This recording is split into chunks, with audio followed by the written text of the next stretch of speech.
Hey, Brandon, I see Rio Ruiz is back in the lineup. Uh, is Richie Martin? Richie Martin's not starting. Is he available and will he play today? We're going to give him one more day of some at bats in the backfield. We have a sim game starting at 11 o'clock. He's going to play in, get some at bats there, and then everything goes well. He should be in there tomorrow. Dan, go ahead. Brandon, Rio has been your primary third baseman since you've been there for the most part. But obviously there's been a lot of inconsistency, and now there's talk that, guys might be bringing somebody else in as well. What does Rio need to do to maintain consistency and stay as one of your, if not your primary third baseman? Well, I think Rio is improving, and Rio hasn't had much game action, so he's starting really spring training today. He's got a couple weeks to get ready. I think Rio's had real positive moments the last couple of years and had some negative moments as well, but for the most part has done a nice job at third base for us and is continuing to improve. So he's going to continue to get opportunity at third base, and I'm going to play him as much as I can here these last couple of weeks. Jeff, go ahead. Hey, Brandon. Matt Harvey talked about how he was trying to get some things mechanically in the right spot, and I know he pitched in a sim game recently. Based on what you've seen from him, do you think he's gotten himself in a position where his mechanics and some of the things that he were working on are in a good position now? Well, I know that he's excited about it. I know I talk to him every day. He's one of the guys that comes in my office every single morning, and I know that he's energetic excited about the changes that he's made with our pitching guys, with Holte and Darren Holmes, working with on some delivery stuff as well as some different pitches and grips, etc. So I know that he's in a really good place mentally, and looking forward to taking that stuff into the game. I thought he threw the ball pretty well in that sim game his last start, and see if it translates into game action here over the next couple of weeks. An updated prognosis on Hunter Harvey. What did the follow-up scans and all that say about him? Yeah, so he's got an oblique strain, and he's going to miss some time. How much time, we're not sure, just because obliques are tricky. But it's an injury. So the oblique is super sore. I just talked to him 5 minutes ago. He feels a lot better today, but that's just going to be where we're going to have to give it time and see how it goes. Nathan Ruiz. Hey, Brandon, you mentioned yesterday with Bruce Zimmerman, you just want to bring him in with clean innings for him or any other guy who maybe might end up in the bullpen. Do you need to bring them in the middle of an inning just to kind of check that box at some point this spring? We will start doing that. Yep.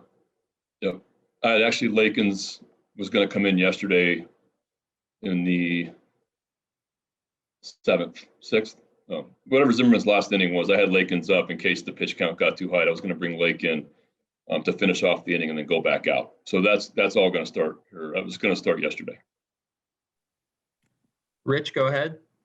Hey, Brandon, you have a lot of really tough decisions to make about your pitch, about your pitching staff. A lot of different facets.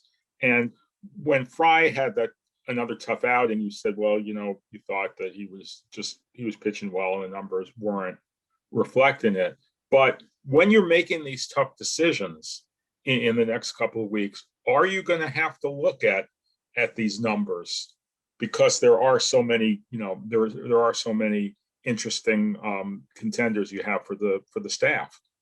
Yeah, well, start off with, when it comes to setting our roster in spring training, it's a collaborative effort with how we're going to set our roster, and the front office, Mike, et cetera, is heavily involved, as well as our pitching guys, and we talk about it on a daily basis. And we talk about different scenarios. We talk about our starters. We talk about our relievers. We talk about how our roster looks right now and what it could look like April 1st. With 2 weeks to go, there's so many things that could happen. We just lost Hunter. Injuries happen. Things happen throughout the course of spring training. So I don't want to jump the gun on making quick decisions just because there's a lot of time. The challenge is to get guys stretched out, and to get guys stretched out, as many guys as we have, especially with shortened games early, I never thought I'd say this, but the lack of split squads. We're trying to schedule more B game stuff to get our eyes on these guys as much as we possibly can because of the opportunity we have on our pitching staff and the question marks that we have. So that's just going to be something that we're going to be talking about every single day, continuing to talk about, and we'll make a decision at the end how we see our staff. Joe Trezza, go ahead. Hey, Brandon. Obviously, Cesar Valdez was a guy who made a really big impression on you guys in a pretty short amount of time last year. And you've seen a lot of pitchers in your day. When you look at his changeup specifically, have you ever seen a pitch that is as unique as that pitch? And can you think of anything that you can even compare it to? Well, I've been around some guys that have some good changeups. Kyle Hendricks has got a great changeup that he cuts and sinks. Go back to Ryan Madsen, Philly. Randy Choate, I was with the Marlins, who's kind of a unique sidearm lefty with a really, really good changeup and a different look. Valdez kind of that from the right side, but with a slider also, different arm angles, command of 3 pitches, as well as no fear on the mound and a strike thrower. So, I'm like talking about him because he came in last year and we got results and got some bad swings and really only had one outing where he kind of scuffled and the whole time he was with us. And he's picked up where he left off. He did the same thing in winter ball this year, and now he's doing it again in spring training. So like how he's throwing the ball and we got a lot of ways we could use Cesar. Cesar. And that's just a quick follow-up to that. Is he a guy whose stuff is so unique that he might it might be better, he might get better results after he comes in after a guy with maybe power stuff because of the difference? The contrast. Yeah, possibly. Yeah. Steve, go ahead. Brandon, you mentioned earlier in camp about bullpen guys. You want to extend them too. You want guys who can go 1+ or 2 or more. With a couple weeks to go, how do you feel that is shaping up for you? We're starting to do that. So guys are starting to go multiple innings. You're going to see some back-to-back starting probably next week, just to prepare guys for the season. But a lot of these bullpen guys, if they're not throwing multiple innings during the game in their backfield stuff, they have been throwing multiple innings.